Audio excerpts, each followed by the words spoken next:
Hoje a gente vai explorar o que talvez tenha sido o objeto mais poderoso que já pisou na Terra. Um artefato que é puro mistério, poder e, claro, um respeito quase divino. E tudo começa com essa pergunta aqui.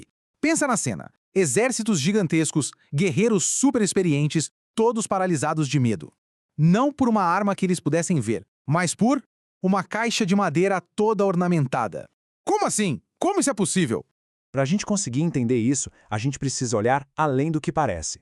A Arca da Aliança não era um baú qualquer. E é agora que a gente vai descobrir o porquê. Olha, por mais que ela fosse linda, coberta de ouro e tudo mais, o valor dela não estava ali. A importância era outra, era conceitual, espiritual e, como a gente vai ver, até física. A função da arca ia muito, mas muito além de ser só um objeto. E aqui está o ponto principal. A Arca era vista como um ponto de contato. Sabe? Uma interface direta entre o plano divino e o nosso mundo. É como se fosse um portal, um canal direto para uma força que a gente nem consegue entender direito. Era a presença física do sagrado aqui na Terra. Tá, mas e dentro de um objeto tão importante assim, o que tinha? Bom, o conteúdo era tão extraordinário quanto a própria arca. O que a gente vê aqui é que cada item ali dentro representava um milagre. As tábuas da lei, o pacto divino, o maná, que era aquele alimento dos céus que inacreditavelmente não estragava, e a vara de Arão, um pedaço de madeira morta que voltou à vida e deu flores. Cada coisinha ali era uma prova do poder sobrenatural que vinha com a arca. E isso leva a gente para o aspecto mais impressionante e talvez o mais difícil de entender da arca. A capacidade que ela tinha de mexer com a realidade física de jeitos absurdos.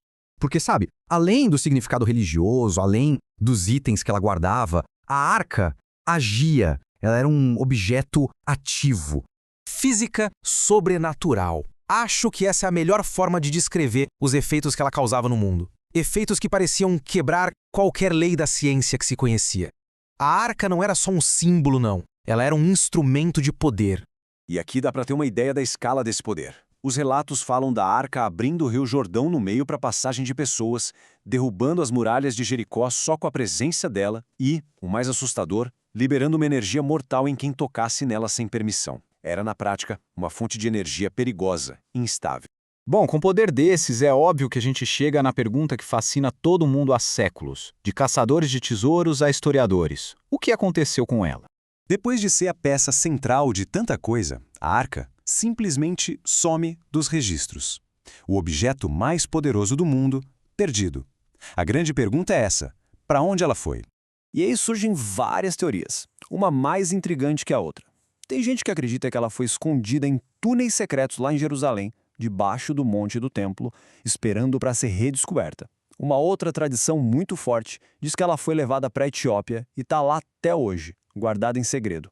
E tem até quem viaje na ideia de que o poder dela era tanto que ela nem está mais na nossa dimensão física. E essa frase aqui resume tudo perfeitamente. Desde que a arca foi criada lá no deserto até o seu desaparecimento, quanto mais a gente aprende, mais perguntas aparecem. O mistério em volta dela parece que dura tanto quanto o seu poder. E isso deixa a gente com uma última reflexão.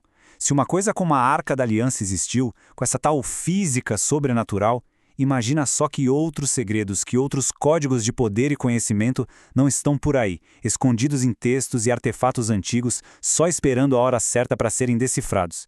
O que mais será que a gente ainda não entendeu?